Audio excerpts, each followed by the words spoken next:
The Kingdom of Benin has one of the most complicated histories. And of course, for someone who does not live in Nigeria, it becomes even more complicated when you realize that the country of Benin, that's right next to where the Kingdom of Benin would be, has nothing to do with Benin. And then, of course, there are territories which are not necessarily in the areas which would be most easy to spot that were controlled by the people of Benin. And there were several relationships between other tribes that were outside. Add to that, that Arabs really had no real touch with these people, really ending somewhere in Bornu as their lost home before ever realizing the full scope of Nigeria. The Arabs, who considered themselves masters of the world at that time, did not have any full access. And it's not, again, because they didn't want to, but instead, the people who were in the way controlled themselves. And in fact, we know that the pushback of Arabs entering this civilization before even entering the other ones that stand in the intermediate area between Bornu and here is that the Kanem had to give them permission in order to enter. And so by the 1500s is the first time you get to see foreigners being portrayed by the people of the Kingdom of Benin. Now, something is true about this particular carving or this particular plaque, no matter whatever word you want to use, as many other plaques in history, which is when you look at the faces of these people, they sort of look like black people. Now, this arcs back to something that I said about ancient Egypt, which is most of the portrayals and most of the artists learned how to create these from black faces. So this proves that this is not something they picked up from some other group. And this is why these Portuguese, these are supposed to be Portuguese, are instead portrayed looking like black Africans. But these are Portuguese merchants. There is a lot to talk about, obviously, about the Kingdom of Benin itself, because one, it had another name. The name Benin itself comes from Obini, which is the original name of Benin. This name was not always the name of the kingdom, as the kingdom goes back to about the 1100s, and the name that it had prior to this is lost. Now, what makes this history extremely complicated is that the Kingdom of Benin, as a solidified state, comes a lot of the time from oral history. And the people who wrote down the history admitted that some of the oral history has been lost and some of the information itself has been lost and was gathered, a lot of it, from the 1500s. And of course, we have people who've been doing digging and understanding, and they notice that some of the information that is given does not necessarily match with the archaeological digs. So this problem is not a new problem. As one of the people who are referenced for collecting a lot of the history, both from oral history and written records of the history of Benin, is Chief Jacob Uwaidie Egurevba, who himself edited his book, A Short History of Benin, after it had been published several times, because the book had parts that would change. People who were part of the oral history who would read it and say, this part doesn't make sense, written records that would contradict archaeological findings, and this all happened a long time ago. Now, to be fair on the Africans themselves, a lot of the history was less lost than stolen. And so a lot of the stuff that they found out only later, I mean, the Europeans used to try and put different African tribes against each other. So they try to put some of these people who would be part of this Edo place against some of the Yoruba people. and other tribes, which were very closely related to the Edo, like the Igbo, for example, who overlapped with the Edo. But still, the Europeans tried their best to separate these people so that they could divide and conquer, even creating artificial differences that didn't exist. Meanwhile, these people were fully unaware that some of the stolen plaques that existed and still exist in European museums showed a great history that is beyond their expectation. They knew they had a great civilization. They knew the civilization was amazing, but they had no clue how sophisticated it was, especially given how secluded it was from the previous worlds. Seen here is a map of what the Arabs called the entire world. And I do not believe that the Arabs only knew about this part of the world. I think these maps were made to some degree to convince other people who didn't need to know that this is what they knew about the world. But clearly, they knew about the Swahili coast, and there's barely any real evidence of it. So, as you can see here, there is some evidence that they knew that there was a country in the side of Nigeria, but there's no real evidence that Arabs entered that region up until really the 1500s. And as I mentioned, in order for them to enter, they needed permission from the Kanem Bornu or the Kingdom of Mali or whoever was in charge at the time in that general region. Now, of course, there is a lot of Nigerians from all parts of Nigeria who lived in the Maghrebi styled areas. We know that places like the Kingdom of Mali or the Ghana Empire or any of those places located close to the Maghreb, and even in places like Niger, which had places like Takada were densely populated areas with cities close to each other. And of course, the thought is this is some Maghrebi thing. It was brought in by people from the outside, but we can easily prove that that is not necessarily the case when we go back and look to the Kingdom of Benin, because the Kingdom of Benin is one of the few places in Africa that is described as having dense cities. Dense meaning very tight, very close to each other. And so this place was, I mean, for lack of a better word, overpopulated, and was so populated that it needed streets and all of that. And you can see that the definitions, the three definitions of what a city, a town, a village is, comes into reality at the highest level in this kingdom when the Europeans start talking about it. The first thing that they talk about is the city of Benin, which they say arrives the name of the kingdom itself. So the kingdom comes from the capital city. And then you have smaller cities that are around. And then you have other vassal cities that happen to be around that. Now, there are villages as well that operate, even though they have a much less strong connection to the infrastructure of the world, they still exist. Now, this might sound strange a little bit because we're talking about a place where there's no Berbers, there's no Arabs, and there's none of that. But if you go north to the country, the Berbers and all of that, they're right there in Bornu and Niger and all of that. And they're making very rare, but they're making entrances in.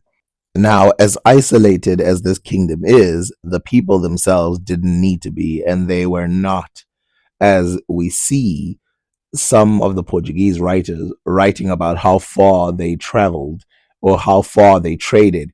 And one of the things that Alfred Dapper says is we do not even know, and we didn't at the time, the full extent of this country, as some of the merchants would be seen disappearing and then returning after many months.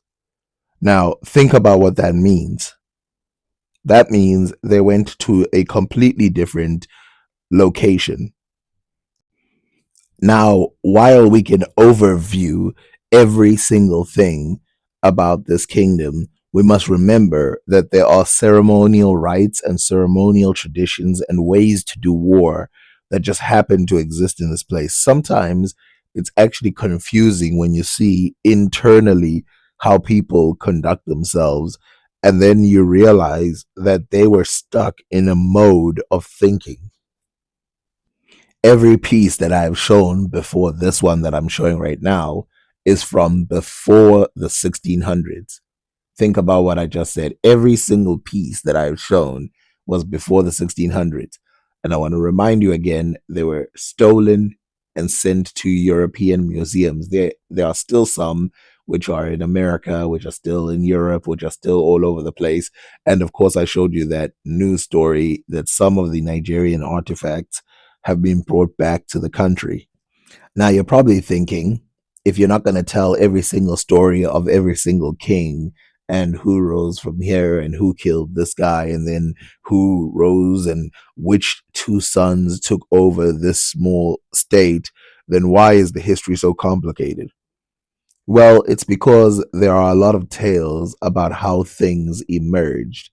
And of course, when we start digging, inside of the areas where Nigerians should have started their civilization, we keep getting surprised. One, wood carving must have started somewhere around 2000 BC in this area. Now, it's probably earlier than that, but it must have started because we have wood cutting materials that trace themselves very far back, some which are made of stone, and then others which would later exist in the Iron Age, the earliest Iron Age in the world, in these parts of Nigeria. Now, again, we've all heard of this. Of course, we've seen furnaces. Then we have certain kingdoms or certain items which are associated with things like the Nok culture and all of these that exist very early. But we must remember that further north, like the kingdom of Mali, all of those, they're not as early as this kingdom. That's what makes it confusing. Those kingdoms, though they have metals and nothing has been found as early as those found down here. Now we can all estimate that it obviously is not a continuous kingdom from the very beginning. We all can tell that from 2000 BC till today, or till, you know, the 1700s, it is not just some one continuous line, but it does bring up the question of, when did the empire really start? Because, of course, we start seeing things that are put in place that would be adopted by the people later that jump on this empire, much like the walls. A lot of the walls were not even finished by the time the Portuguese had gotten there, but started before the empire or the kingdom or the monarch system ever existed in around 800 AD. That's the earliest time that we see deliberate buildings of some type of walls. Now we must remember, let's look at this image, which is a recreation. This is pretty good, but of course, we need exact location. What area would this be? So let me first explain. Different parts of the kingdom of Benin would have completely different setups for the houses. So some of the houses could be built completely of, stone, whatever. And then some of the houses could be completely made of other materials, depending. And then some places they were sparse, and in some places were densely populated. And this is what makes all the difference. Then, of course, we have to look at the two differences, which is there are walls that surround each area, small area, call it a street, call it a domain, whatever you need to call it. These walls are somewhat different than the enclosure wall. The enclosure wall is what surrounds the entire thing. And as I mentioned, this is a multi century project. This is not something that happens in one or two lifetimes or 200 years or 300 years.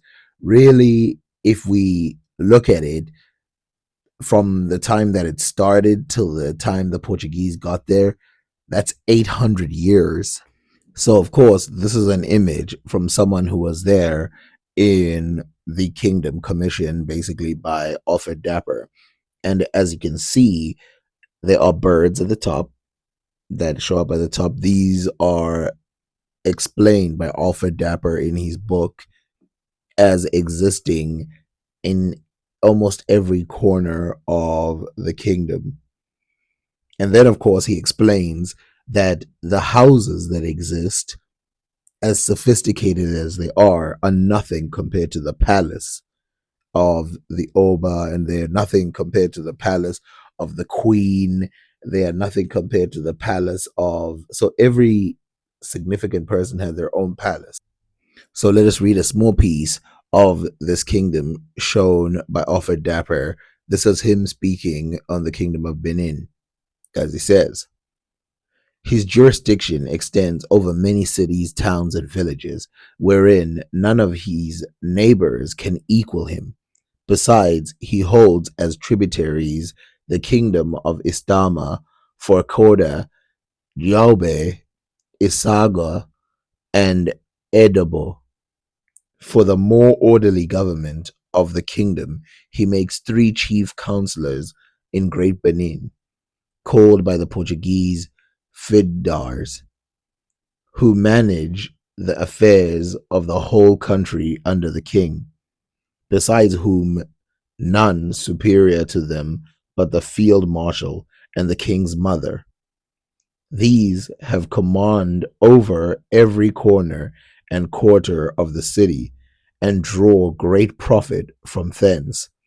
Their names of office being Onguju, Osade, and Aribo.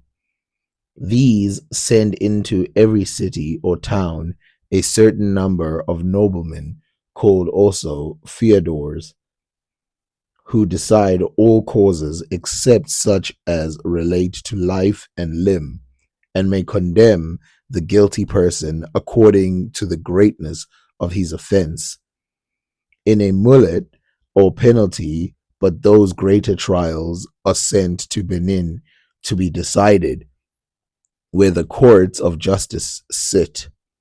But the judges oftentimes, though unknown to the king, yet not without the convenience of some of the greatest feodors, are bribed to partiality.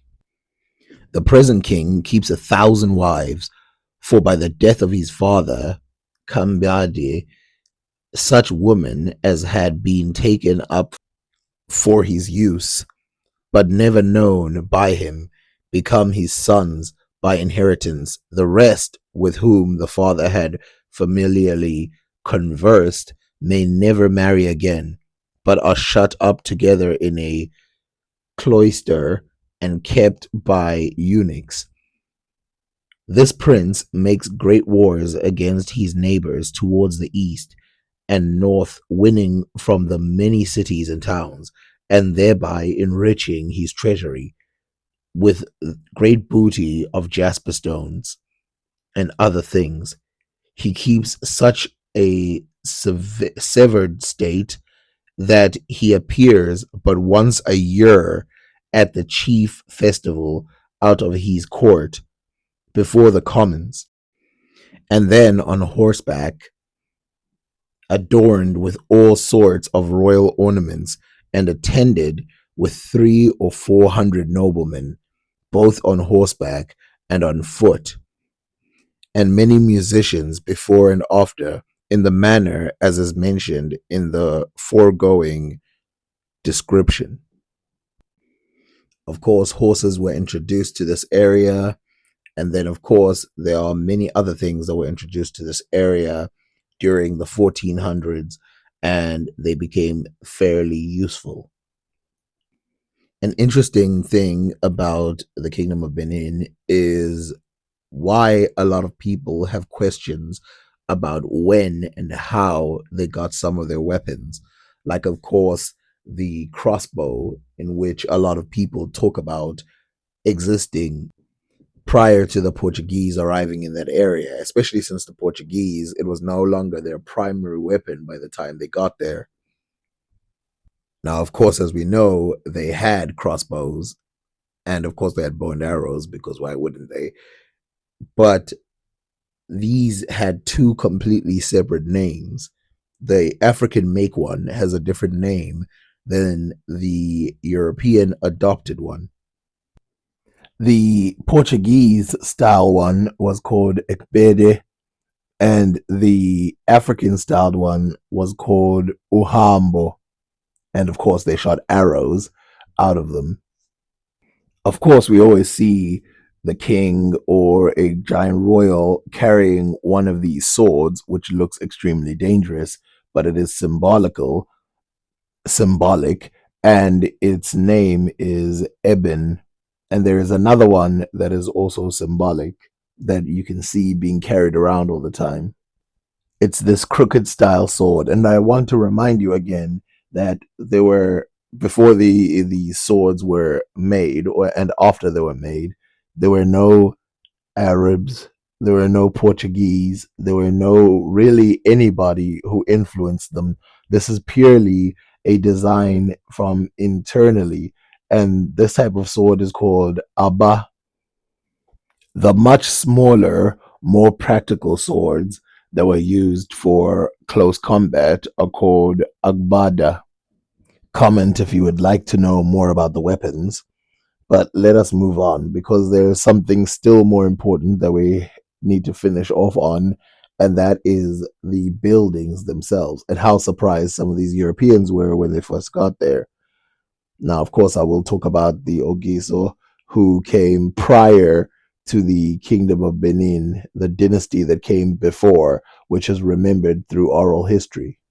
So we must remember that Offa Dapper is one of the earliest writers of the Kingdom of Benin. And so we are seeing here a pretty early interpretation of what Benin was like. And everything we are seeing here is not, for the most part, secondhand material, but firsthand. So let us read. The kingdom boasts many good towns, though little at present known as lying 8 or 9 journeys beyond the city of Benin, besides an innumerable number of villages and hamlets. So you can see here there is two things that's going on. There is villages and hamlets, and then there's towns and cities. These distinctions are very important when talking about the Kingdom of Benin. In many other places, for example, if we look at the Swahili coast, the palace areas and then the mosques are pretty much the best parts. Whereas in here, you're looking at areas which would be entire cities sprinkled as beauty spots on the verge of the river, but the rest of the country not inhabited, so overgrown with brambles and bushes as makes it unpassable, save only where some narrow paths led from town to town.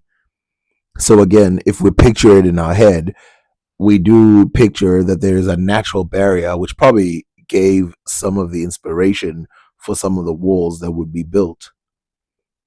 20 miles or thereabout up the same river, near its head spring, stands a town called Gotten, considered for its length and extent.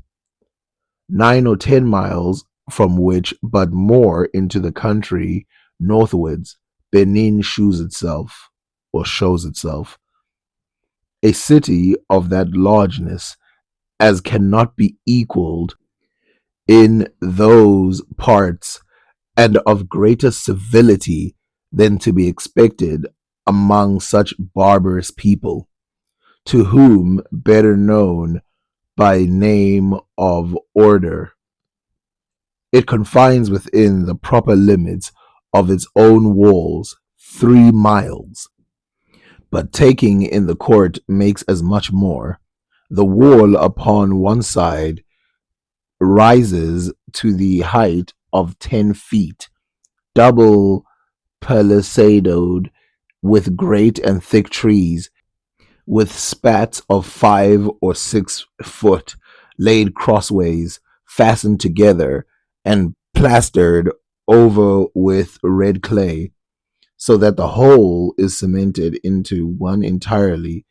But this surrounds hardly one part, the other side having only a great trench or ditch and hedge of brambles, unpassable with little less difficulty than a wall, and consequently a good defense.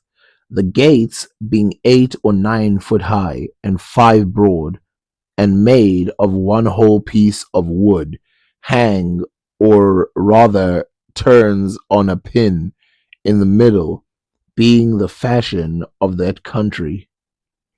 So, of course, descriptions like that probably inspired drawings like this, which you can tell there's a continuation all around.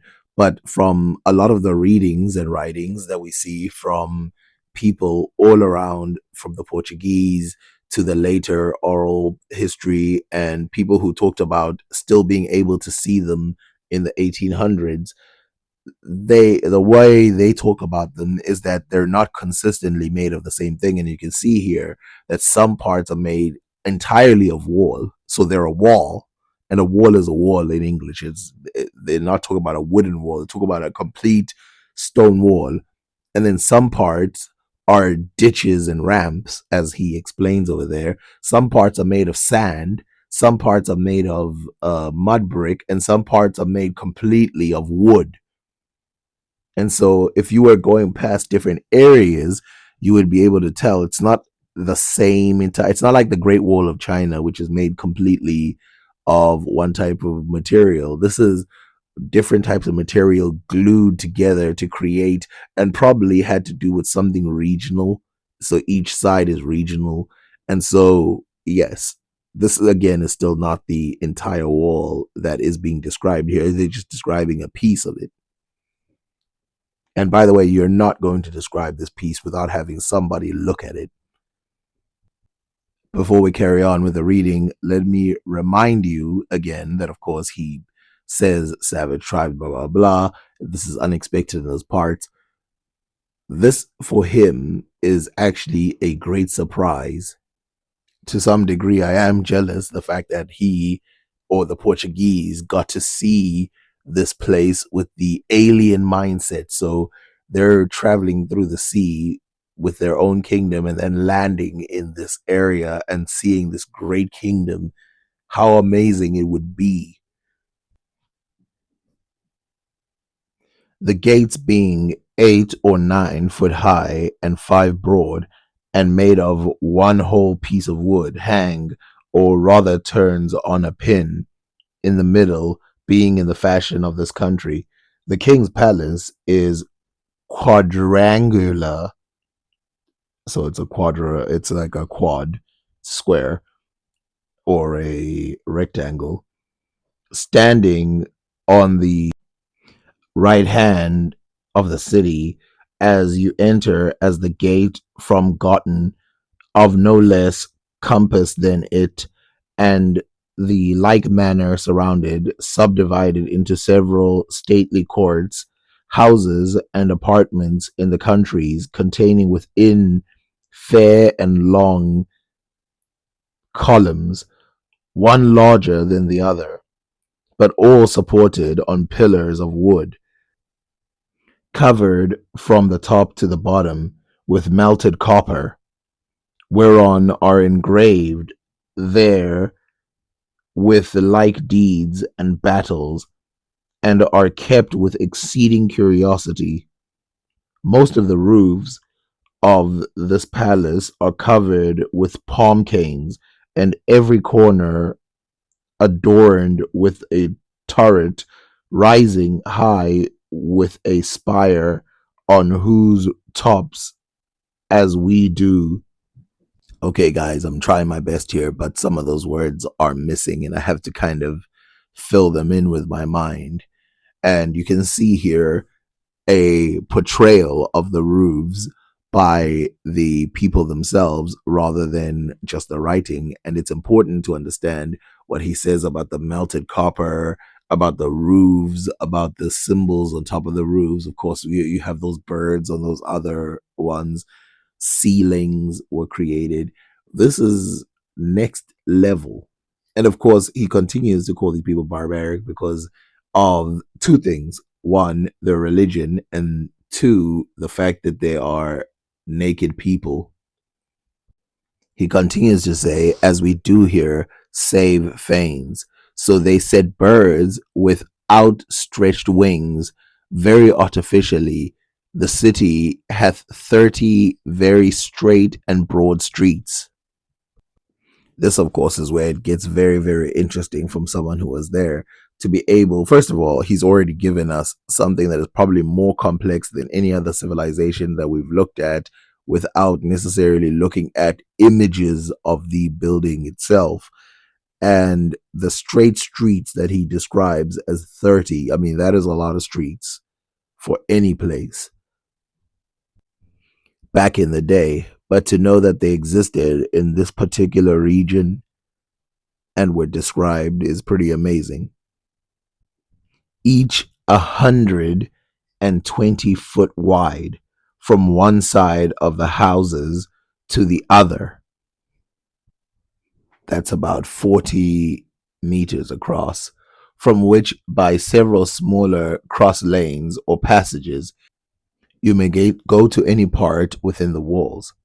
The houses stand built in rows, in good order, close by one another, as here in Europe, having sloped roofs covered with palm canes. They seldom exceed one story. Now, keep in mind, a very interesting choice of words, seldom, which is hilarious because one of the worst things that we have as a stereotype about Africa is that everything was built on one story.